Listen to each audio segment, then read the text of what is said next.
हाँ जी, नमस्कार साथियों, आपके अपने इस प्यार से चैनल RDS क्लासेज में स्वागत है। इस क्लास में अगर आप पहली बार आए हैं तो प्लीज़ चैनल को सब्सक्राइब कीजिएगा और अपने सहपाठी के पास शेयर कीजिएगा। इस क्लास में आने से पहले आपको याद है कि हमने जो प्रश्न इस यूट्यूब पे कराया है वह जितना भी प्रश्न बोर्ड ने पूछा है हूबहू वही क्वेश्चन मैंने आपको पहले कराया है, फिर उसके बाद पूछा गया है। तो आपको विश्वास ही हो गया होगा, अगर हमारे से आप लोग अगर पढ़े होंगे तो आपको बहुत विश्वास हो गया होगा कि जो पढ़ाते हैं वही क्वेश्चन पूछा जाता है। तो आज हम पूरा फिजिक्स का खात्मा करेंगे, फिजिक्स को समझेंगे, संपूर्ण फिजिक्स को समझेंगे। पूरा फिजिक्स इसमें आपका इंक्लूड रहेगा, ठीक है।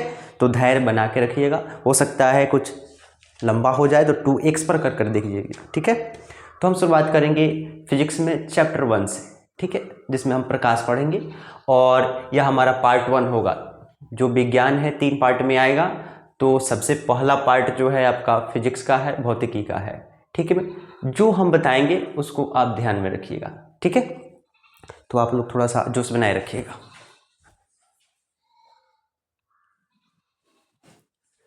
चलिए, हमारा सबसे पहला चैप्टर ही है प्रकाश, और प्रकाश में हम देखेंगे कि आखिर प्रकाश क्या होता है, प्रकाश किसे कहते हैं। प्रश्न आपका आ जाए कि प्रकाश क्या है या प्रकाश किसे कहते हैं, अगर आ जाए प्रकाश क्या है तो आप लोग क्या कैसे लिखिएगा।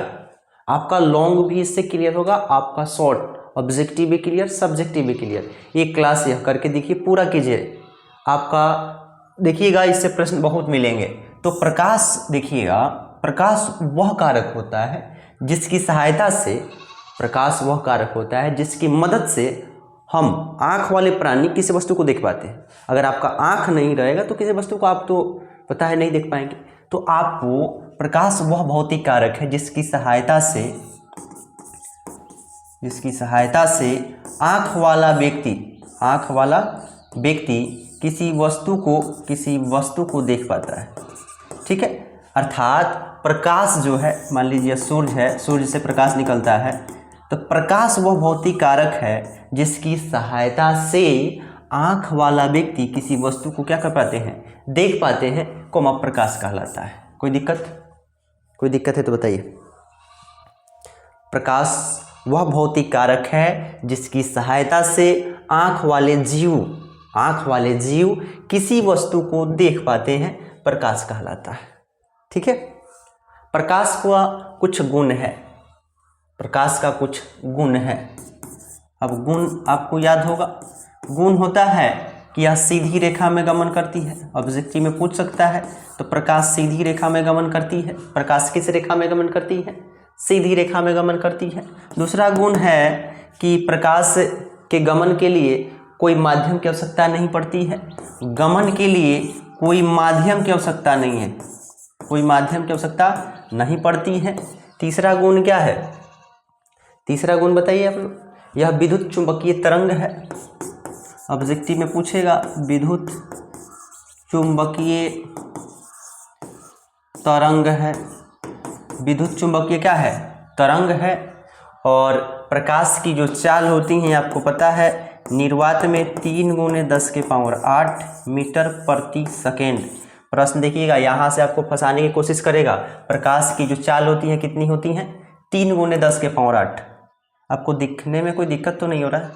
एक मिनट, थोड़ा सा पीला कलर करके देखते हैं, लाइट कलर, ठीक है। 3 × 10⁸ मीटर प्रति सेकेंड। अगर यहाँ भी ऑब्जेक्टिव में ध्यान दीजिएगा, यहाँ भी अगर प्रश्न ऐसे कर दे तो भी सही है, मीटर प्रति सेकेंड, ठीक है। तो प्रकाश की चाल आपको याद हो गया होगा। आगे बढ़ा जाए।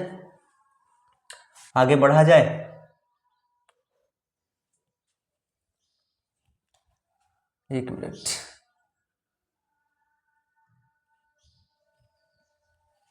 आगे हम यहाँ देखेंगे किरण।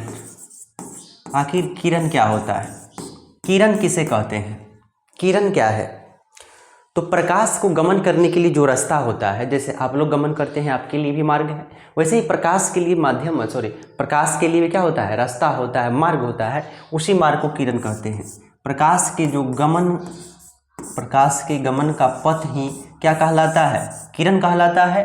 और प्रकाश का यह गमन का पथ हो गया, यह किरण कहलाता है। किरण पुंज, अब देखिए क्या होता है। किरण पुंज होता है बहुत सारे प्रकाश की किरणें, बहुत सारी प्रकाश की किरणें का एक समूह ही क्या कहलाता है? किरण पुंज कहलाता है। किरण पुंज क्या होता है? बहुत सारी प्रकाश की किरणें का समूह, बहुत सारे प्रकाश की किरणों का समूह ही किरण पुंज कहलाता है। कोई दिक्कत है? कोई दिक्कत है तो बताइए। ठीक है, हम आगे बढ़ते हैं प्रकाश के परावर्तन की ओर। अब देखिएगा परावर्तन क्या होता है। आपसे प्रश्न पूछेगा प्रकाश का परावर्तन किसे कहते हैं, पूछेगा। अब की बार हो सकता है परावर्तन या अपवर्तन दोनों में से कोई एक पूछ ले। ठीक है, तो बात को ध्यान रखिएगा। पहले इस चित्र को समझिए।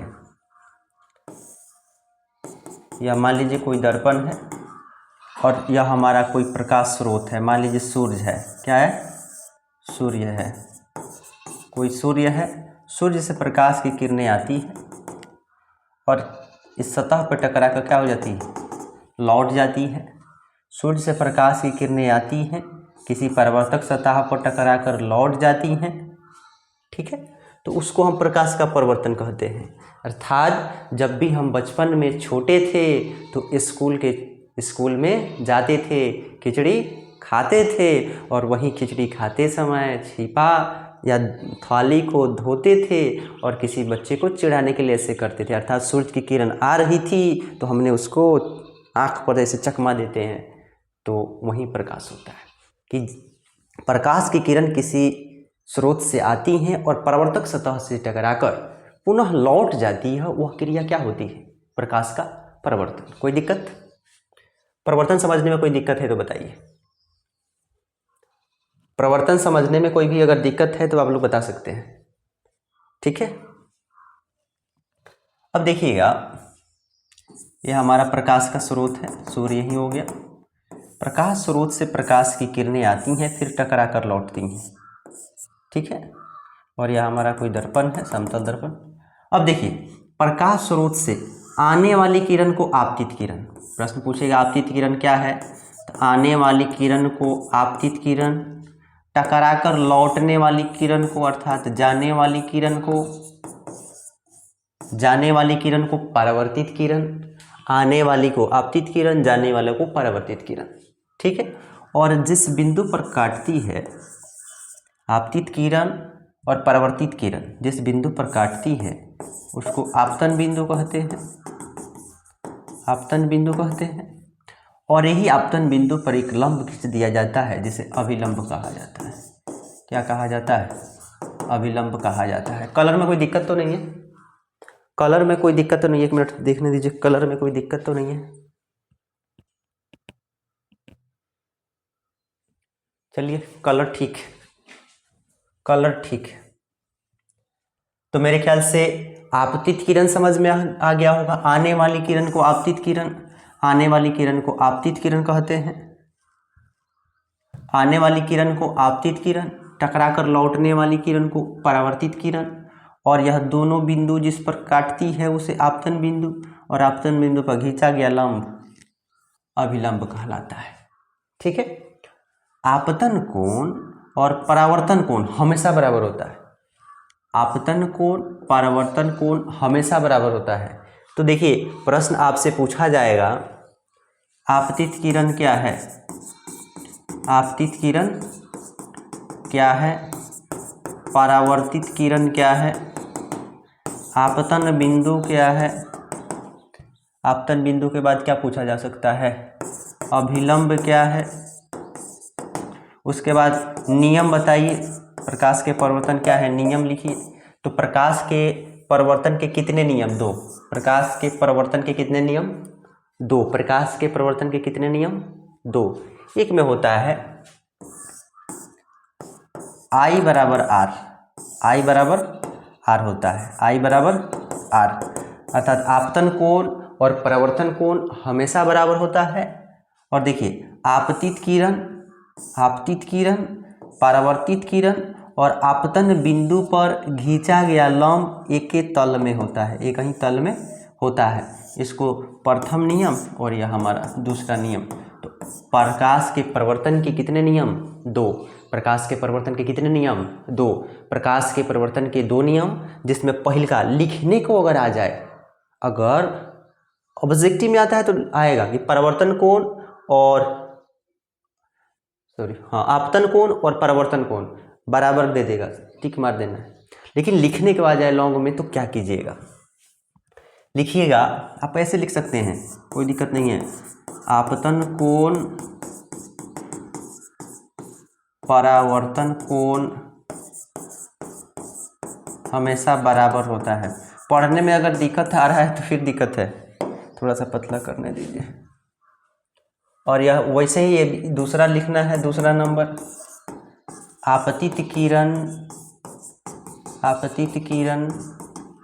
और आपतित किरण, परावर्तित किरण और आपतन बिंदु पर खींचा गया लंब एक के तल में होता है, एक ही तल में होते हैं। ठीक है, तो प्रकाश के परिवर्तन के 2 नियम आपको बिल्कुल समझ में आ गया होगा। प्रकाश के परिवर्तन के 2 नियम होते हैं, जिसमें आपतन कोण परावर्तन कोण हमेशा बराबर होता है, और दूसरा नियम होता है आपतित किरण, परावर्तित किरण और आपतन बिंदु पर खींचा गया लंब एक के तल में होता है। तो मेरे ख्याल से प्रकाश के परिवर्तन क्या है, इनके नियमों को लिखें, आप लोग लिख लीजिएगा, दिक्कत नहीं है। ऑब्जेक्टिव सब्जेक्टिव दोनों, अगर दिक्कत है तो बताइए। अब देखिए, अगर आपका प्रश्न इससे आ जाए, आपतित किरण किसे कहते हैं, तो कहिएगा किसी प्रकाश स्रोत से आने वाली किरण को आपतित किरण कहते हैं। अगर यही प्रश्न आता है परावर्तित किरण क्या है, तो किसी प्रकाश स्रोत से टकरा कर लौटने वाली किरण को परावर्तित किरण कहते हैं। आपतन कोण होता है जहां आपतित किरण और परावर्तित किरण दोनों एक बिंदु पर जाकर टकराते हैं या मिलते हैं, उस बिंदु को क्या कहते हैं, आपतन कोण कहते हैं। और अभिलंब होता है आपतित किरण परावर्तित किरण जिस बिंदु पर काटते हैं उस पर जो लंब खींचा जाता है उसे अभिलंब कहते हैं।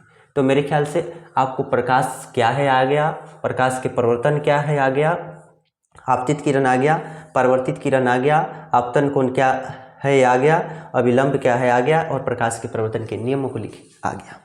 अगर नहीं आया तो फिर क्लास को पुनः फिर से देखिएगा। ठीक है, आगे बढ़ा जाए। आगे थोड़ा सा प्रश्न आपको देखने को मिलेगा, हम यहाँ डायरेक्ट प्रश्न देखेंगे। वास्तविक प्रतिबिंब और काल्पनिक प्रतिबिंब, इन दोनों में अंतर आ जाए तो क्या लिखिएगा, देखिएगा। वास्तविक प्रतिबिंब जो होता है यह उल्टा प्रतिबिंब बनता है, वास्तविक प्रतिबिंब उल्टा प्रतिबिंब बनाता है, इसे सरल रेखा द्वारा दर्शाया जा सकता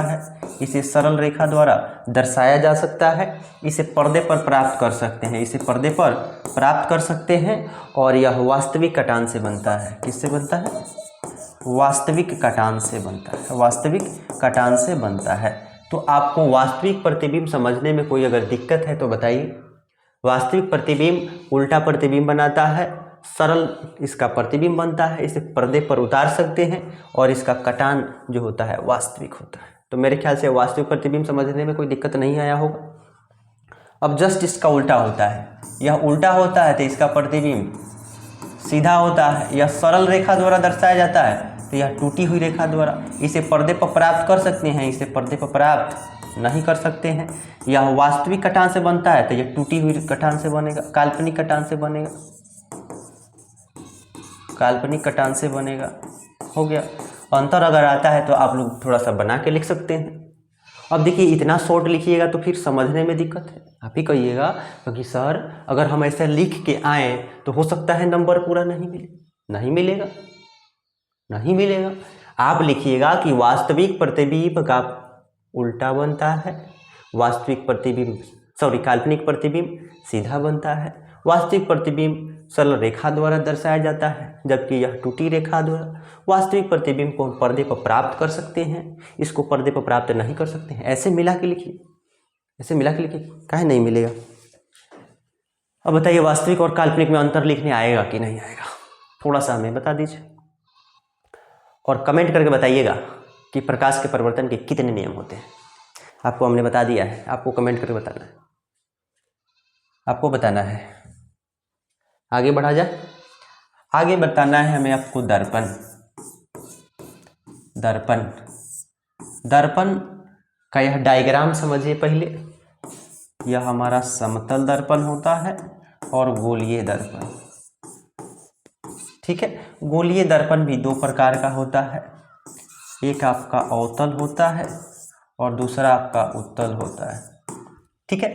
तो दर्पण समझने में अगर दिक्कत है तो बताइए। दर्पण का यह डायग्राम होता है कि दर्पण मुख्य रूप से दो प्रकार के होते हैं, समतल दर्पण, गोलीय दर्पण। गोलीय दर्पण दो प्रकार के होते हैं, अवतल दर्पण, उत्तल दर्पण। अवतल दर्पण, उत्तल दर्पण। तो दर्पण क्या है, परिभाषा अगर लिखना हो तो कैसे लिखे परिभाषा को, लिखिएगा कांच का ऐसा टुकड़ा, कांच का ऐसा टुकड़ा जिसका एक पृष्ठ, अगर यह दर्पण है मान लीजिए, इसका एक पृष्ठ रंगा गया हो, एक पृष्ठ क्या हो, रंगा गया हो, और इसका दूसरा पृष्ठ क्या हो, चिकना और चमकदार, चिकना हो या चमकदार हो। चिकना हो या चमकदार हो क्या कहलाता है, दर्पण कहलाता है। क्या कहलाएगा, दर्पण कहलाएगा। तो दर्पण में कोई दिक्कत है तो बताइए, दर्पण समझने में कोई दिक्कत है? अगर दिक्कत है तो अपना दर्पण आपके घर है, आप जहाँ बाल झाड़ते हैं उस दर्पण को फोड़ दीजिए, 5 रुपया जियान होगा।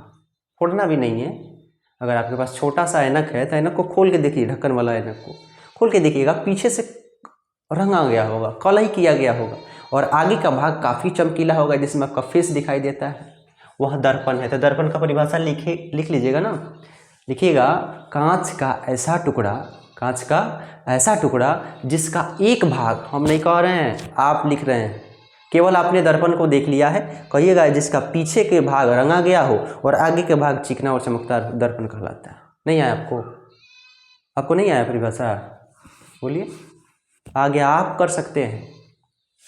तो मेरे ख्याल से दर्पण लिख लीजिएगा।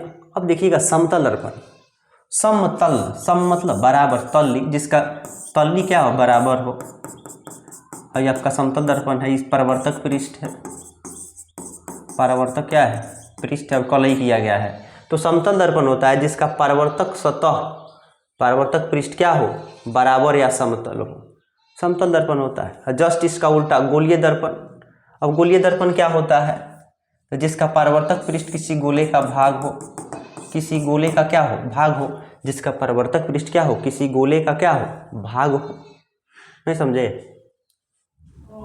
अब देखिए अवतल और उत्तल।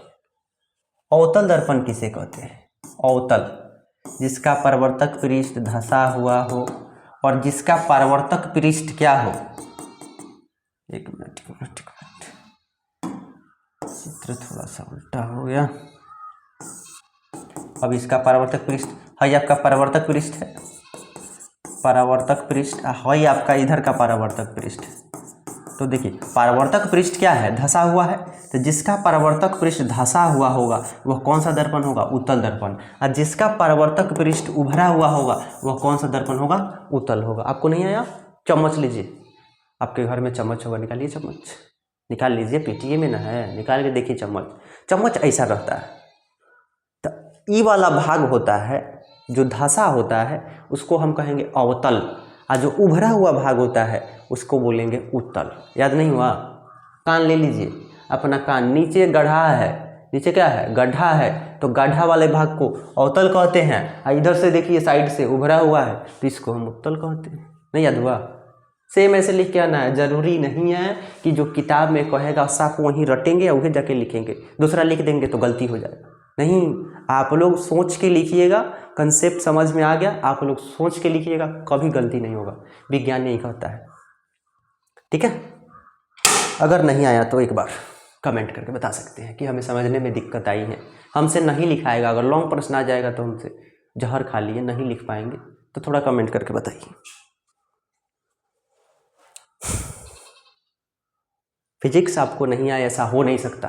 अगर हमारे क्लास में है, आरडीएस क्लासेज में है, फिजिक्स ना याद हो जाए तो कहिएगा। आगे बढ़ा जाए। इंग्लिश कभी कभी पूछ देता है, तो इसका कॉनकेव होता है, कॉनकेव आई कॉन्वेक्स होता है, कॉन्वेक्स कॉनकेव, ठीक है, कभी कभी पूछ देता है, बाकी टाइम में नहीं पूछेगा। आगे चलते हैं, आगे चले ना। अब देखिए, अब हम सबसे पहले चलेंगे ध्रुव। ध्रुव को पी से सूचित करेंगे, ध्रुव को पी से सूचित करेंगे। गोलीय दर्पण का बीच का बिंदु, गोलीय दर्पण का बीच का बिंदु क्या होता है? ध्रुव होता है। नहीं याद हुआ? गोलीय दर्पण का बीच का बिंदु ध्रुव होता है। नहीं याद हुआ? नहीं याद हुआ तो बोलिए। गोलीय दर्पण के कोई गेंद ले लीजिए, आप तो बॉल बहुत खेले हैं, लड़का तो बॉल बहुत खेलता है। यह मान लीजिए ऐसे ऐसे रहता है ना, अगर नहीं खेले हैं तो खेल लीजिए ना हमारे साथ। ये आपका ऐसे बॉल पर रिगाड़ी रहता है और बीच में एक ऐसे बिंदु रहता है। इसको हम क्या बोलेंगे बताइए? इसको हम क्या बोलेंगे बताइए? इसको हम वक्रता केंद्र बोलते हैं। इसको हम सी से सूचित करते हैं, वक्रता केंद्र बोलते हैं। गोलीय दर्पण के बीच के बिंदु को वक्रता केंद्र बोलते हैं। गोलीय दर्पण जिस गोले का भाग होता है उस गोले के केंद्र को वक्रता केंद्र बोलते हैं। गोलीय दर्पण के बीच के बिंदु को, गोलीय दर्पण के जो बीच का बिंदु, गोलीय दर्पण हो गया, इसका बीच एक यहाँ होगा, एक यहाँ हुआ, तो गोलीय दर्पण मान लीजिए यहाँ से इसको हम काट देते हैं, काट दिए तो इसका एक बिंदु जो बचा यहाँ बना और इसका एक बिंदु यहाँ बना, अर्थात इस दोनों के बीच का एक बिंदु हुआ जिसे हम क्या बोलते हैं? ध्रुव बोलते हैं। इसको भी काट देते हैं, काट दी, यह हमारा ध्रुव हो गया और यह भी हमारा ध्रुव हो गया। याद नहीं हुआ? याद कीजिए, गोलीय दर्पण के बीच का बिंदु ही ध्रुव होता है। इसको हम पी से सूचित करते हैं क्योंकि पोल मतलब ध्रुव होता है, इसलिए पी से सूचित किया जाता है। आगे बढ़ा जाए। यह मान लीजिए दर्पण हो गया, यह तो आपने पढ़ लिया है ध्रुव, और बीच का बिंदु सी वक्रता केंद्र। अब इनको मिलाने वाली रेखा अर्थात वक्रता केंद्र और ध्रुव, वक्रता केंद्र और ध्रुव, वक्रता केंद्र और ध्रुव, वक्रता केंद्र और ध्रुव, वक्रता केंद्र और ध्रुव के बीच की जो दूरी होती है उसको आर बोलते हैं। आर बोले तो वक्रता त्रिज्या बोलते हैं। वक्रता त्रिज्या समझने में कोई दिक्कत? वक्रता त्रिज्या समझने में कोई दिक्कत है तो बोलिए। इसके बीच की दूरी को क्या बोलते हैं? लिखने में ऐसा ही लिखना बा, अगर आपको लिखना है तो ऐसा ही लिखिएगा, कोई दिक्कत नहीं है। वक्रता केंद्र और ध्रुव को मिलाने वाली सरल रेखा, चाहे ऐसे लिखिएगा ना, वक्रता केंद्र और ध्रुव के बीच की दूरी को हम वक्रता त्रिज्या बोलते हैं। वक्रता केंद्र और ध्रुव को मिलाने वाली सरल रेखा को हम क्या बोलते हैं? प्रधान अक्ष बोलते हैं। क्या बोलते हैं? प्रधान अक्ष या मुख अक्ष इसको बोलते हैं, ठीक है। प्रधान अक्ष या मुख्य अक्ष बोला जाता है। और प्रधान अक्ष के समानांतर, प्रधान अक्ष के समानांतर प्रकाश जाती हैं और टकराकर वापस लौटती है, और जिस बिंदु पर काटती हैं उसको हम फोकस बोलते हैं। अब फोकस और ध्रुव के बीच की दूरी को क्या बोलते हैं? फोकस दूरी बोलते हैं, फोकस दूरी बोलते हैं। फोकस और ध्रुव के बीच की दूरी फोकस दूरी, वक्रता केंद्र और ध्रुव के बीच की दूरी वक्रता त्रिज्या, और आप वक्रता केंद्र और ध्रुव के मिलाने वाली सरल रेखा को प्रधान अक्ष या मुख्य अक्ष बोलते हैं। तो इतना समझने में अगर दिक्कत है तो बताइए। मेरे ख्याल से आपको समझ में आ गया होगा। अब थोड़ा सा समझने वाली बात है, एफ बराबर क्या होगा? r/2। फोकस दूरी और वक्रता त्रिज्या में अगर संबंध पूछ दे तो क्या बताइएगा? फोकस दूरी और वक्रता त्रिज्या में संबंध बताने को कहे तो f बराबर r/2 बताइएगा। f बराबर r/2। फोकस दूरी वक्रता त्रिज्या की क्या हो रही है? आधी। अगर हम इसको तिरछा तिरछी गुना कर दें तो ऐसे ऐसे गुना नहीं हो जाएगा, तो r बराबर क्या लिख सकते हैं? 2f नहीं लिख सकते हैं? 2f वक्रता त्रिज्या फोकस दूरी की कितनी गुनी है? 2 गुनी नहीं है, एकदम 2 गुनी है। तो आपको नहीं याद हुआ वक्रता त्रिज्या फोकस दूरी की, वक्रता त्रिज्या फोकस दूरी की, वक्रता त्रिज्या फोकस दूरी की कितनी गुनी? 2 गुनी। अब फोकस दूरी है वक्रता त्रिज्या के कितनी? हाफ गुनी। हाफ गुनी नहीं, आधी होती है। ठीक है, तो यहाँ तक आपको समझने में अगर दिक्कत है तो बताइए। आपको बहुत जल्द ही बताएंगे, कोई दिक्कत नहीं है। प्रतिबिंब का बनना, कभी कभी अवतल दर्पण में प्रतिबिंब का बनना क्या होता है? अवतल दर्पण में प्रतिबिंब का बनना, तो प्रश्न आपको पूछेगा जब वस्तु वक्रता केंद्र पर हो तो प्रतिबिंब कहाँ बनेगा? यह प्रश्न आपको देखने को मिलेगा। जब वस्तु को हम वक्रता केंद्र पर रखें अवतल दर्पण में तो वक्रता केंद्र पर बनता है, इसका प्रतिबिंब CA पर बनेगा। वक्रता केंद्र पर वस्तु है तो इसका प्रतिबिंब वक्रता केंद्र पर जितना बड़काई है उतना ही बड़काई हो बनेगा। अगर L लंबाई है तो इसकी भी लंबाई L होगा, अगर हाइट L है तो इसकी हाइट L होगा। जितना सीधाई बनता है उतना ही उल्टा बनता है, आपने पढ़ा है। ठीक है, तो मेरे ख्याल से ये प्रश्न आपको देखने को अगर मिल जाएगा तो आप लोग नहीं छोड़िएगा। अब थोड़ा सा उपयोग में चलते हैं, अवतल और उत्तल का उपयोग। अवतल और उत्तल, इन दोनों में अगर उपयोग पूछ दे, उपयोग लिखें तो क्या लिखिएगा? अवतल दर्पण का प्रयोग हम हजामती दर्पण में करते हैं, और बताइए। हाँ, सर्च लाइट में कर सकते हैं आप, लाइट। और बताइए, हेडलाइट में कर सकते हैं, हेडलाइट में। अब डॉक्टर वाला जो टॉर्च होता है, डॉक्टरी टॉर्च में आप कर सकते हैं इसका प्रयोग। और बताइए, सौर भट्टी में कर सकते हैं, सौर भट्टी, सौर कुकर, सौर भट्टी में कर सकते हैं। सर्च लाइट, गाड़ियों के हेडलाइट का हिंदी अग्रदीप होता है। अगर प्रश्न अग्रदीप रहे तो घबराना नहीं है, अग्रदीप, इसका इंग्लिश हेडलाइट होता है।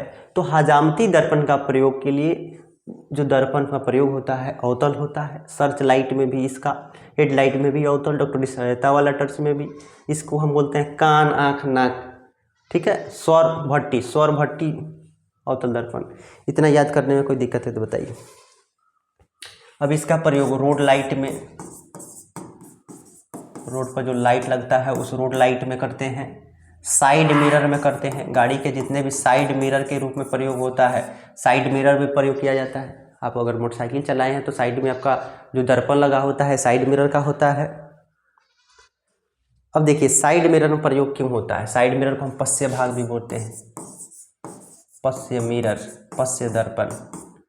तो साइड मिरर में क्यों किया जाता है? प्रश्न आ जाए कि उत्तल दर्पण का प्रयोग साइड मिरर में क्यों, उत्तल दर्पण का प्रयोग साइड मिरर में क्यों होता है? अगर प्रश्न आ जाए तो आप लोग कैसे लिखिएगा? उत्तल दर्पण का प्रयोग साइड मिरर में क्यों होगा? साइड मिरर में क्योंकि लिखिएगा, उत्तल दर्पण में साइड मिरर का प्रयोग इसलिए किया जाता है क्योंकि इसका प्रतिबिंब सीधा बनता है, समझने में आसानी होती है और बड़े से क्षेत्र को दिखाता है। बड़े से क्षेत्र को क्या करता है? दिखाता है।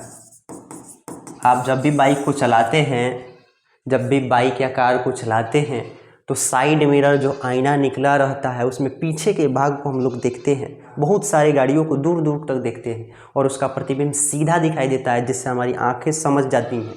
ठीक है, इसीलिए इसका प्रयोग हम, उत्तल दर्पण का प्रयोग हम साइड मिरर या साइड दर्पण में करते हैं। नहीं लिख दीजिएगा, नहीं लिखिएगा तो बोलिए। अगर कंसेप्ट समझ में आ गया तो लिख सकते हैं, बहाना नहीं कीजिएगा कि हमको नहीं आ रहा है। अब आइए चिन्ह परिपाटी। चिन्ह परिपाटी तो और आसान है। चिन्ह परिपाटी है, यह हमारा दर्पण है, मान लीजिए गोलीय दर्पण के मध्य बिंदु ध्रुव। तो देखिएगा, चिन्ह परिपाटी की सभी दूरियां ध्रुव से नापी जाती है। लिख दीजिएगा, गोलीय दर्पण की सभी दूरियां ध्रुव से मापी जाती हैं। लिखिए 1 नंबर में, लिखना नहीं है, समझ लीजिए। लिखना नहीं है। अगर आपको समझने में कोई दिक्कत है तो बताइए, आप अपने से लिख सकते हैं। गोलीय दर्पण के मध्य बिंदु को ध्रुव कहते हैं। इसकी सभी दूरियां ध्रुव से मापी जाती हैं। उसके बाद क्या लिखिएगा, ऊपर की मापी गई दूरियां हमेशा धनात्मक होती हैं। ध्रुव की दाहिने साइड मापी गई दूरियां भी धनात्मक होती हैं। ध्रुव से बाईं साइड और मापी गई दूरियां ऋणात्मक होती हैं। ध्रुव से नीचे की ओर मापी गई दूरियां ऋणात्मक होती हैं। यही चीज़ आपको लिख देना है, चिन्ह परिपाटी में। नहीं लिख सकते? अरे भाई लिख सकते हैं, विश्वास करिए आप लिख सकते हैं। ठीक है। अब देखिए सूत्र पूछता है दर्पण सूत्र, तो दर्पण सूत्र कुछ नहीं, आपको याद ऑब्जेक्टिव में पूछेगा 1/f बराबर 1/v या प्लस 1/u, बस यही पूछता है दर्पण सूत्र। तो अगर दर्पण सूत्र पूछ दे तो बस यह करके आ जाइएगा 1/f बराबर। अगर कभी फंसाने की कोशिश करे तो यह प्लस में है तो इस साइड आएगा तो माइनस में हो जाएगा। ज़्यादा से ज़्यादा यही कर सकता है, अगर फंसाना होगा तो इससे ज़्यादा कुछ नहीं कर सकता है। तो आपका अगर सोच विकसित हो गया अभी ने तो आप एग्जाम में कर सकते हैं। बोलिए, अगर नहीं आया तो बोलिए, अगर नहीं आया तो बोलिए। थोड़ी देर के लिए रुकिए, थोड़ा हम मैथ लाते हैं, इस पर कुछ प्रश्न हो सकता है कि मैथ का प्रश्न पूछते हैं आपसे। मैथ का अगर प्रश्न पूछेगा तो फोकस दूरी दे देगा। फोकस दूरी आपको, फोकस दूरी मान लीजिए -20 सेंटीमीटर दे देगा और यू की दूरी -5 सेंटीमीटर देगा। आपको आएगा भी का दूरी निकालिए, तो क्या आपसे नहीं निकलेगा? बटा का जोड़ आपको नहीं आता? बटा का जोड़ ये तो है 1/f, यही सूत्र लगाइएगा। जहाँ f कह रहा है जितना माइनस में कह रहा है उतना रखिए, u जितना कह रहा है उतना u का मान रखिए, और भी जितना कह रहा है उतना भी का मान नहीं है तो भी रख दीजिए। अगर है प्लस में है तो ये आके माइनस में हो जाएगा, उसके बाद सोल्यूशन कीजिए, आपका आंसर आ जाएगा। ठीक है, तो मेरे ख्याल से थोड़ा सा रुकिएगा। समतल दर्पण में प्रतिबिंब जो बनता है, समतल दर्पण में अगर कहेगा प्रतिबिंब कैसा बनता है समतल दर्पण में, तो काल्पनिक बनता है। कैसा बनता है? याद रखिए, काल्पनिक। समतल दर्पण में प्रतिबिंब कैसा बनता है? काल्पनिक। और काल्पनिक के साथ कैसा प्रतिबिंब? सीधा। ठीक है, काल्पनिक और सीधा। तो समतल दर्पण में कोई दिक्कत नहीं होगा।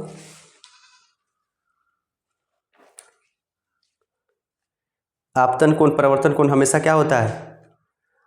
बराबर होता है। ये परावर्तन के नियम से आया है। अवतल दर्पण की फोकस दूरी क्या होती है? प्रश्न आया है कि अवतल दर्पण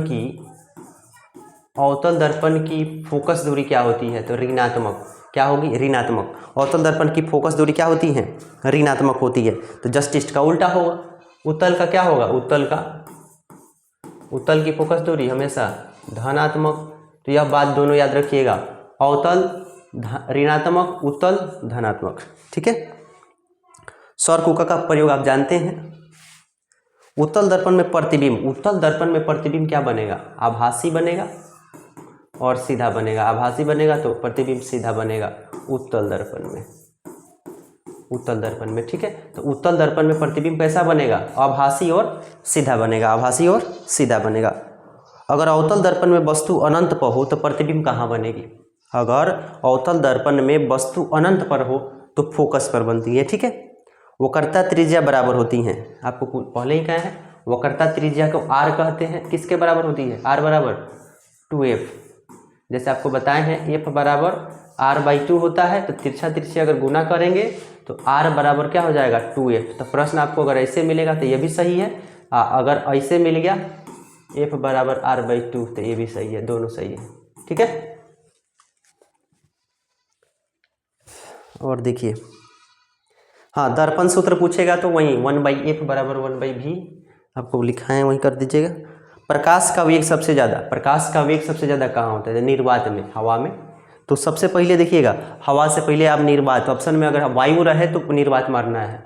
ठीक है, निर्वात अगर रहता है तो निर्वात सबसे ज़्यादा प्रकाश का वेग किस में रहता है? निर्वात में। प्रकाश का वेग सबसे ज़्यादा निर्वात में रहता है। प्रकाश का सबसे ज़्यादा वेग निर्वात में। ठीक है, और देखते हैं और प्रश्न कितना आया है। एक पार्ट से इतना ही आपको देखने को मिलेंगे। लॉन्ग प्रश्न थोड़ा सा देखने दीजिए। लॉन्ग प्रश्न थोड़ा सा हमको देख लेने दीजिए। प्रकाश के परिवर्तन का नियम को लिखे, नहीं लिखाएगा आपसे, नियम वही नियम। आपतन कोण परिवर्तन कोण हमेशा बराबर होता है। आपतित किरण परावर्तित किरण अविलंब एक ही तल में होते हैं, हो गया नियम खत्म। अवतल और उत्तल में अंतर स्पष्ट करें। अवतल दर्पण क्या है, आप एक साइड में अवतल लिख दीजिएगा, दूसरे साइड में उत्तल लिख दीजिएगा, ऐसे कर दीजिएगा।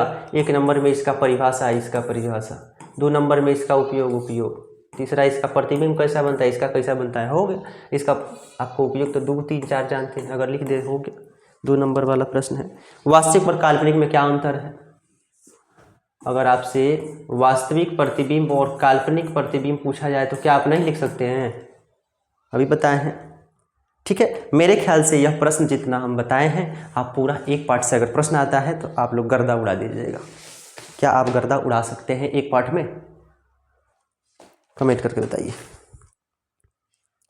कमेंट करिए, फिर आगे बढ़ते हैं।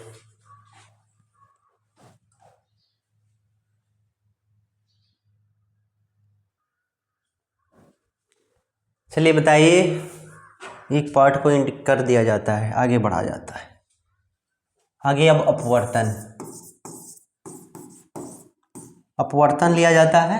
अपवर्तन में देखिए, अब अपवर्तन, प्रकाश का अपवर्तन होता है जब कोई प्रकाश की किरण एक माध्यम से दूसरे माध्यम में जाती हैं तो उसकी दिशा क्या हो जाती है, बदल जाती हैं। उसकी दिशा क्या हो जाती है, बदल जाती है, अपवर्तन होता है। अपवर्तन समझने में कोई दिक्कत है तो बोलिए। जब प्रकाश की किरण एक माध्यम से दूसरे माध्यम में जब पहुंचेगी ना तो उसका दिशा थोड़ा सा बदल जाता है, अपवर्तन। नहीं समझ में आया? नहीं आया? फिर से समझिए। जब प्रकाश की किरण एक माध्यम से दूसरे माध्यम में पहुंचती है, जैसे माध्यम मान लीजिए यहाँ हवा है और यहाँ मान लीजिए पानी है। जब बहुत तेजी से हम आए हैं, यहाँ आएंगे और ऐसे हो जाएंगे, जैसे समझिए। नहीं आया तो समझिए, तो हमको उतना चित्र बनाने आता नहीं है। अब मान लीजिए हाई कोई क्या है, मग नहीं, क्या बोलेंगे, कोई शीशा का ग्लास, इसमें पानी भरा हुआ है। पानी क्या है, भरा हुआ है, और इसमें कचौरी हम रख दिए, और ऊपर से जब पानी के ऊपर से हम जब सिक्का डालेंगे तो लगता है कि हम साफ इसके सामने गिराएंगे। इसके सामने अगर गिराएंगे तो सिक्का आराम से इसमें आके गिर जाएगा। लेकिन ऐसा होता है ऐसा? आप ही लोग जब मेला खेलने जाइएगा, मेला में नहीं जाते हैं तो मेला देखने जाते हैं, तो मेला में नहीं खेलते हैं, मेला में खिलाता है सब कि आइए और इसमें आपका क्या कीजिए, इसमें सिक्का को डालिए। अगर इसमें आपका सिक्का जितना आप मतलब चला जाता है कचौरी में, तब आपको जितना रुपया रखता है उतना देना होता है उसको। सब लोग ट्राई करता है, नहीं जाता है। तो अपवर्तन का नियम का खेल है। जो अपवर्तन का नियम का खेल समझ गया उसका तो डन, तो तीर मार ही लेगा। मछली पकड़ते हैं तो सोचिए कि जहाँ मछली है वहीं गांठ दे, तो ऐसा संभव? मछली थोड़ा सा पानी से ऊपर, मतलब पानी के अपवर्तन के कारण तनी सा लगता है कि ऊपर उठी हुई दिखाई देती है, मारते हैं तो भाग जाती है। लेकिन जो अपवर्तन का खेल समझ गया उसको तिरछा मारता है। ऐसे तीर कभी भी तिरछा मारा जाता है, सीधा थोड़ी मारा जाता है, तिरछा मारा जाता है, इसलिए लग जाता है। अपवर्तन का नियम है, इसीलिए कह रहे हैं अगर आप मछली पकड़ने जा रहे हैं तो पहले पढ़ लीजिए क्लास को, उसके बाद मछली पकड़िए। मेला में जा रहे हैं, मेला में खेलने के लिए पैसा वाला पानी वाला खेल, तो भी क्लास कर लीजिए। क्लास करने के बाद आपको समझ में आ गया, अब जाइए पैसा जीतिए, हाँ मछली को मारिए। बस अर्थ है कि खेला नहीं जाता है, सब बेकार की चीज़ होती है। तो मेरे ख्याल से अपवर्तन समझने में अब तो दिक्कत नहीं आया होगा। अगर फिर भी आता है तो एक बार और लिखा कैसे जाए अपवर्तन, आप सीधे जैसे समझाया हमसे लिख दीजिए, नहीं कटेगा कोई। जब प्रकाश की किरण एक माध्यम से आती हैं दूसरे माध्यम में जाते हैं तो दिशा बदल जाती है, अपवर्तन कहलाता है। किनको नहीं याद हुआ? आपको नहीं याद हुआ? नहीं याद हुआ तो फिर चलिए मछली मारिए, मछली मारिए। अगर नहीं याद हुआ तो मछली मारने जाइए, फिर वहाँ याद करते हैं। जब हम अपने तीर को मारते हैं, हवा में रहता है तीर, जैसे तीर चलाएं हवा में था, तीर को नीचे डाले, तीर को जैसे मारे हवा में था, पानी के अंदर गया तो माध्यम बदल गया, हवा से पानी हो गया, पानी से जब हुआ तो उसका दिशा बदल गया, अपवर्तन है। अब इन्हों नहीं समझ में आई है, मेला में चलते हैं खेलने। मेला में जब आप मेला में खेलने जाइएगा तो यहाँ एक बक्सा रखा जाता है, उसमें कचौरा रखा जाता है, पानी भर दिया जाता है, कहा पानी में सिक्का डालिए, सिक्का डालते हैं, सीधा सीधा करके डालते हैं, काश चल जाता, दिल धड़ धड़ धड़कता, काश चला जाता, पैसा जीत जाए, खुशी होता। इतना सारे लोगों में अगर हम जीत जाए कितना खुशी होता, लेकिन ऐसा होता नहीं है। तो ये सब अपवर्तन का खेल है। फिर भी समझ में नहीं आया तो फिर सही में अब मछली मारिए।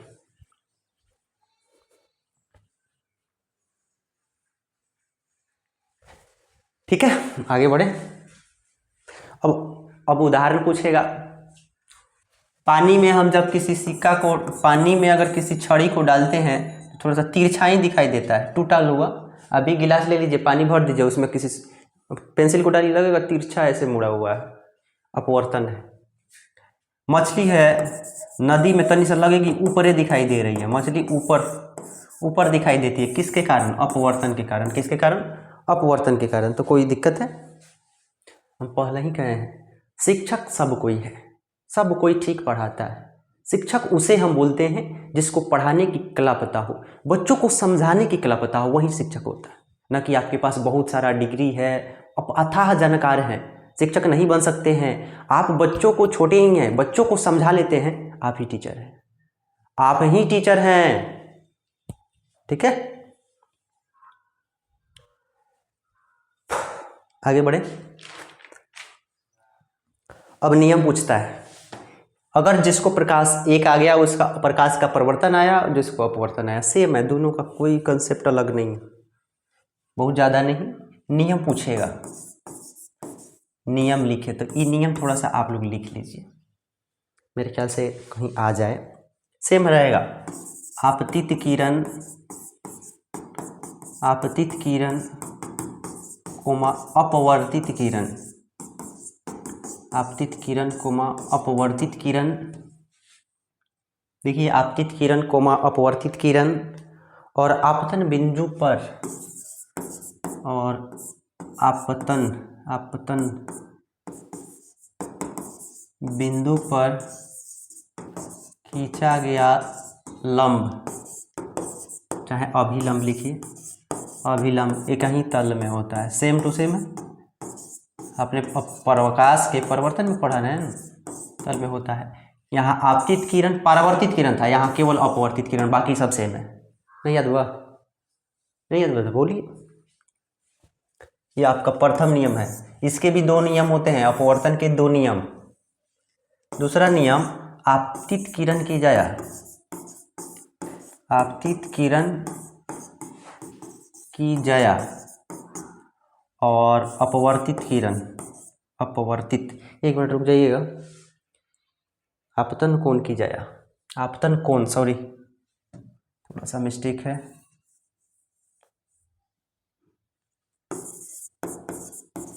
आपतन कोण, आपतन कोण की जाया और अपवर्तन कोण, अपवर्तन कोण, अपवर्तन कोण की जाया का अनुपात स्थिर रहता है। क्या रहता है?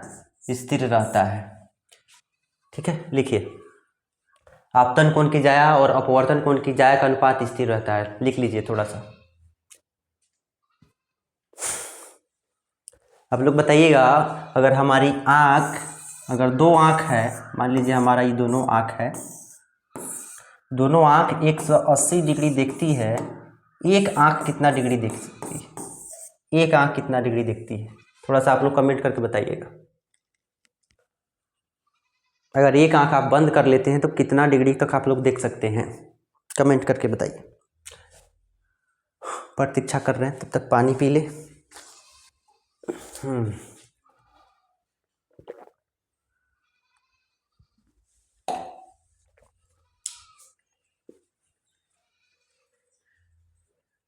बोलिए, आपतन कोण, ये आपका ही जवाब है, आपको ही इसका आंसर देना है। ठीक है, यहाँ आप इसको, इस नियम को स्नेल का नियम बोलते हैं, स्नेल का नियम। अगर प्रश्न कह दे स्नेल का नियम लिखे तो सेम यही लिख के आइए, सेम यही लिख के आइए। और ऑप्शन में रहे स्नेल का नियम बराबर अगर दे दे साइन आई अब बटा साइन आर, तो मानिए सही है, साइन आई बटा साइन आर एकदम राइट है, साइन आई बटा साइन आर। ठीक है, कोई दिक्कत है तो बताइए। आगे बढ़े, आगे हम लेंस में जाएंगे। लेंस इंग्लिश शब्द है, हिंदी ताल, हिंदी इसका ताल होता है। ठीक है, पारदर्शी पदार्थ का यह बना होता है। किस पदार्थ का बना होता है? पारदर्शी पदार्थ का। पारदर्शी पदार्थ का। किस पदार्थ का बना रहता है? पारदर्शी पदार्थ का। किस पदार्थ का? पारदर्शी पदार्थ का बना रहता है और कम से कम दोनों पृष्ठ से घिरा हो, दोनों दो पृष्ठों से घिरा हो, दो पृष्ठ से क्या हो? घिरा हो। पूछता है लेंस किस पदार्थ का बना रहता है? पारदर्शी, कम से कम दो पृष्ठ से घिरा हो और कम से कम एक पृष्ठ उसका वक्रित हो, अर्थात ऐसे गोल हो, वक्रित हो। समझ रहे हैं ना? ऐसे हो, वक्रित। अगर सोचिएगा यह आपका लेंस है तो नहीं है।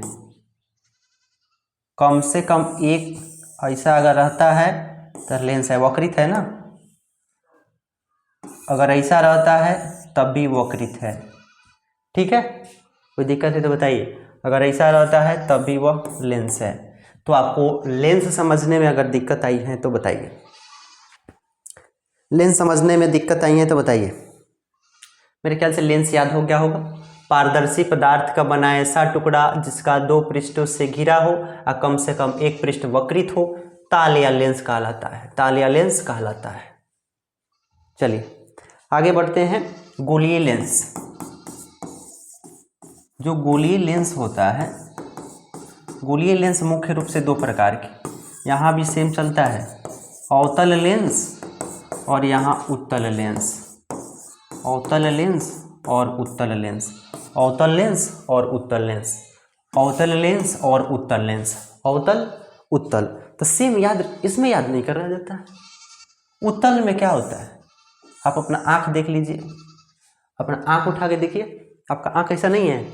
नहीं है तो लीजिए ना, चित्र बना ही देते हैं आपके लिए। आप लोग का आँख इतना प्यारा आँख है, बहुत प्यारा। आप लोग का आँख बहुत अच्छा है, ऐसे ही। तो बस कौन सा लेंस है? उत्तल लेंस है। ये आपका बताना है। गड़बड़ काहे हो रहा है भाई? ये आपका कौन सा लेंस है? अवतल लेंस है। परिभाषा पूछेगा, परिभाषा तो कैसे बताइएगा? परिभाषा पूछेगा तो कैसे बताइएगा? कैसे बताइएगा?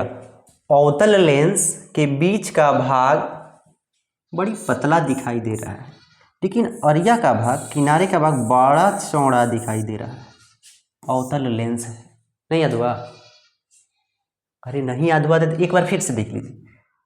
साइड साइड में जाने में बड़ी दूर था, लेकिन नज़दीक में बड़ी कम था। अर्थात बीच में क्या हो? पातला हो और किनारे का भाग क्या हो? चौड़ा हो। अवतल लेंस कहलाता है।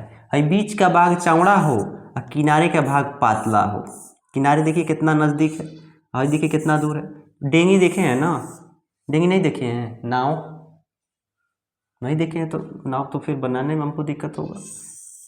अब नाव हमको उतना तो आएगा नहीं नाव बनाने, फिर भी मान लेते हैं कि नाव हो गया, नदी में तैर रहा है। तो बीच में सब आदमी बैठ जाता है और यहाँ पर चलाने वाला रहता है और ऐसे चलता है छुक छुक छुक छुक करके, तो यही नाव होता है। तो बीच में क्या हो? चौड़ा हो और किनारे क्या हो? पतला हो। उत्तल लेंस। और अवतल लेंस होता है किनारे मोटा हो और बीच में क्या हो? पतला हो। अवतल लेंस। याद नहीं हुआ? याद नहीं हुआ?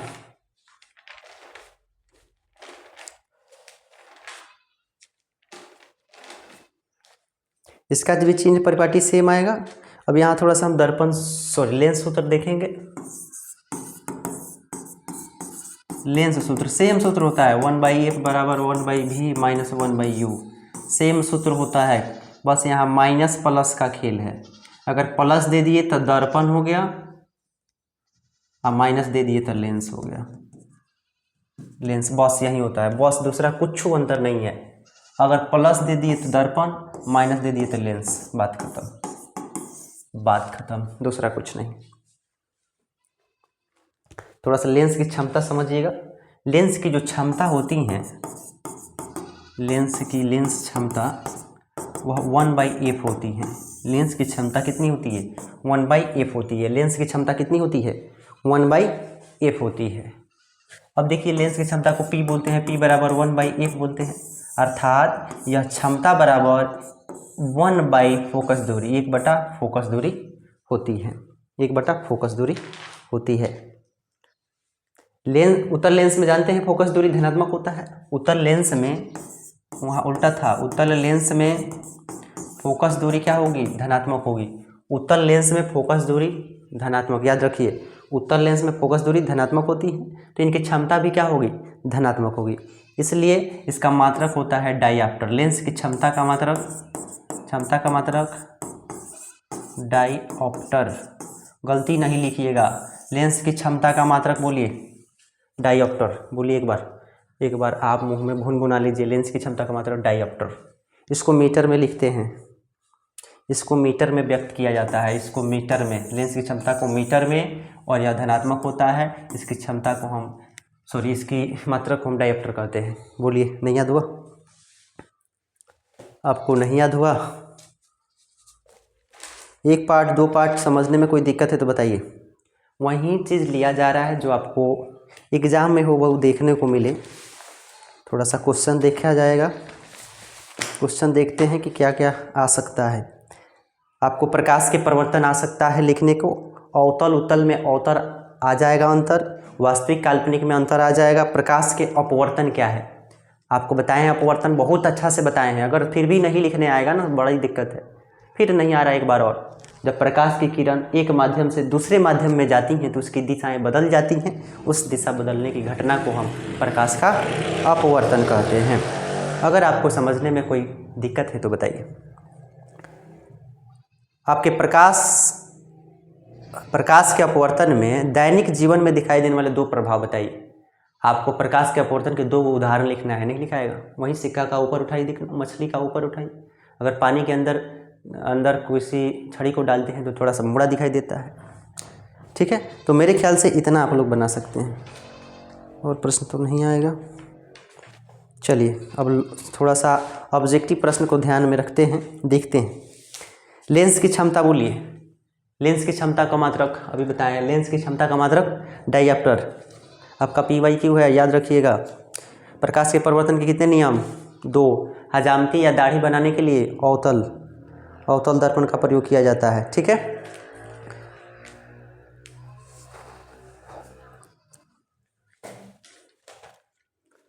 और देखिए लेंस सूत्र, दर्पण सूत्र पूछेगा तो आप बता सकते हैं। आँख, नाक, गला में डॉक्टर किस दर्पण का प्रयोग करते हैं? तो अवतल, ठीक है? आवर्धन पूछा जाएगा अगर लेंस में तो V/U। आवर्धन अगर पूछा जाएगा, आवर्धन का सूत्र तब V/U। लेंस में, किस में? लेंस में। दर्पण में बस यहाँ माइनस लगा दीजिएगा, माइनस लगाइएगा V/U दर्पण में, बाकी इसमें लेंस में प्लस लगाइएगा, ठीक है? दर्पण सूत्र। अपवर्तनांक का मान कितना होता है? तो sin I बटा sin I, ठीक है? प्रकाश का अपवर्तन का 2 नियम, ये भी ठीक है। हीरा का अपवर्तनांक कितना होता है? तो 2.42। हीरा का अपवर्तनांक अगर पूछ दे, हीरा का तो 2.42 याद रखिएगा, 2.42 हीरा का अपवर्तनांक 2.42। और प्रश्न, रुक जाइए, आपको देख देख के बता रहे हैं जो प्रश्न लगता है। लेंस के आवर्धन की क्षमता आपको याद है? आवर्धन की क्षमता नहीं होता है, आवर्धन की क्षमता अगर पूछेगा तो नहीं होता है, आवर्धन की क्षमता नहीं होता है। अवतल दर्पण की फोकस दूरी क्या होती है? ऋणात्मक। दूसरा और क्या पूछ सकता है बताइए? आँख में कौन सा लेंस है, ये भी पूछ सकता है। बाकी जितना आपको बता दिए उतना याद रखिए। आगे बढ़ें, आगे रुकिए, बढ़ा जाता है। इतना ही प्रश्न आपको इससे मिलेगा। आगे थोड़ा सा मानव नेत्र और रंग बिरंगा संसार में पहुंचते हैं। मानव नेत्र तीसरा चैप्टर है मेरा, मानव नेत्र। आपको मानव नेत्र में आपको अभी बताए हैं, चित्र बनाना सिखा दिए हैं। आप लोग आँख का चित्र ऐसे ही कर लीजिएगा, ऐसे कर लीजिएगा और इसको ऐसे करके खूब सुंदर सा ऐसे बनाइएगा और ऐसे खूब सुंदर ऐसे मिला दीजिएगा बस। अब जैसे भी दिख रहा हो ठीक है, लग रहा है कि आँख ऐसे बनता है, कुछ उतना चित्र नहीं आता है, फिर भी काम चलाने के लिए बना लिया जाता है। लगना चाहिए कि यह मानव का क्या है, आँख है बस। तो मेरे ख्याल से मानव नेत्र में आपको याद होगा, मानव नेत्र उत्तल लेंस का बना होता है, अर्थात मानव नेत्र में उत्तल लेंस की भांति कार्य करता है और यहाँ इसका जो भी प्रतिबिंब बनता है रेटिना पर बनता है। अगर किसी आप हमको देख रहे हैं तो आपको समझने में कोई दिक्कत नहीं आ रहा है, बहुत फ्रेश यह दिखाई दे रहा है, तो आँख से देखे हैं लेकिन मस्तिष्क समझ रहा है, तो क्या बन रहा है यहाँ रेटिना पर इसका प्रतिबिंब बनता है, दृष्टिपटल। दृष्टिपटल हिंदी होता है दृष्टिपटल, इसका इंग्लिश होता है रेटिना। ठीक है, तो दोनों में से अगर ऑप्शन में कोई रहेगा तो कर दीजिएगा। ठीक है, स्पष्ट दर्शन की न्यूनतम दूरी कितनी होती है? स्पष्ट दर्शन की न्यूनतम, स्पष्ट दर्शन की न्यूनतम दूरी, तो न्यूनतम दूरी कितना रहेगा? 25 सेंटीमीटर। कितना रहेगा? 25 सेंटीमीटर। कितना रहेगा स्पष्ट दर्शन की न्यूनतम दूरी? 25 सेंटीमीटर। कितना रहेगा? 25 सेंटीमीटर रहता है। कोई दिक्कत? अब देखिए समंजन क्षमता प्रश्न आ जाए कि समंजन क्षमता क्या है, समंजन क्षमता क्या है। अगर समंजन क्षमता आपको नहीं समझ में आ रहा है तो क्या कहिएगा, समंजन क्षमता क्या है? मानव नेत्र अपनी फोकस दूरी अपने आप बदलती रहती है। मानव नेत्र की जो फोकस दूरी है अपने आप बदलती रहती है, कभी यहाँ कभी यहाँ, कभी ऐसे कभी ऐसे। फोकस दूरी तो बदल रहा है लेकिन प्रतिबिंब हमेशा कहाँ बन रहा है? दृष्टि पर बन रहा है, दृष्टिपटल पर बन रहा है। आपका फोकस दूरी बदल रहा है लेकिन जो प्रतिबिंब है, आपका प्रतिबिंब रेटिने पर बन रहा है। इसका प्रतिबिंब कहाँ बन रहा है? रेटिने पर बन रहा है। इसी क्षमता को क्या बोलते हैं? समंजन क्षमता बोलते हैं। याद नहीं हुआ? मानव की फोकस दूरी अपने आप बदलती रहती है। भिन्न भिन्न रखे गए वस्तुओं की दूरी, मतलब भिन्न भिन्न आपका फोकस दूरी, कहीं भी वस्तु रख रहा है लेकिन उसका प्रतिबिंब जो बन रहा है दृष्टिपटल पर ही बन रहा है। इस क्षमता को समंजन क्षमता कहते हैं। कोई दिक्कत? अब आइए दृष्टि दोष क्या है, इंपॉर्टेंट है। इस पाठ का सबसे ज़्यादा इंपॉर्टेंट वैल्यू यही देगा। दृष्टि दोष किसे कहते हैं? दृष्टि दोष होता है आपका प्रतिबिंब दृष्टिपटल पर न बने,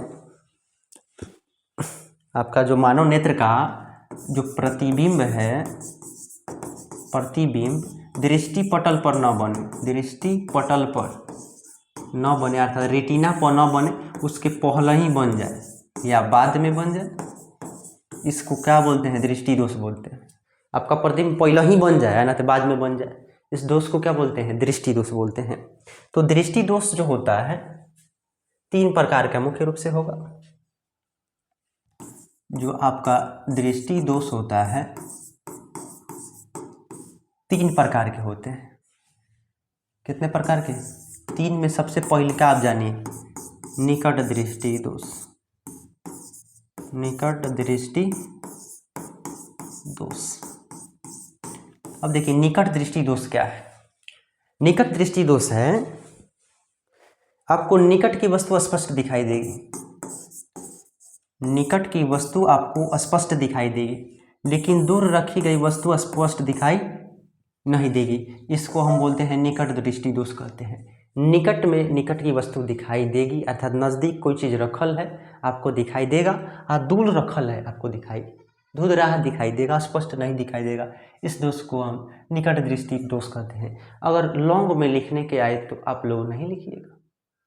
अरे भाई लिख सकते हैं, कहिएगा इस दोष वाले व्यक्ति में देखने की क्षमता निकट स्पष्ट होती है और दूर की क्षमता स्पष्ट नहीं होती है, जिन्हें हम निकट दृष्टि दोष कहते हैं।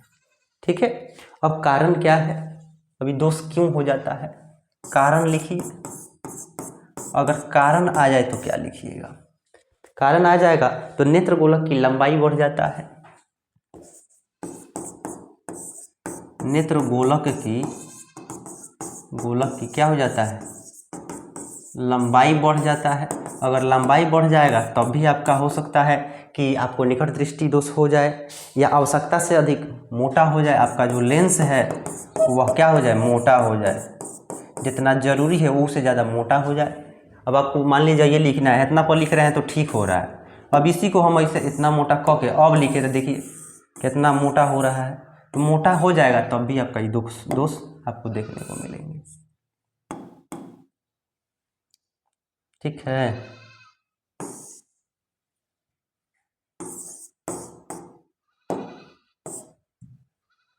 चित्र लिखने में अगर कोई भी समस्या होगा अगर कलर में तो बता दीजिएगा। मेरे ख्याल से कलर में कोई दिक्कत नहीं होगा। पीला कलर अपने आप में ठीक है, पीला सही लिखा जाता है, पीला ही आपको लिए ठीक। आगे बढ़ा जाए। उपचार के लिए थोड़ा सा नहीं बताया है।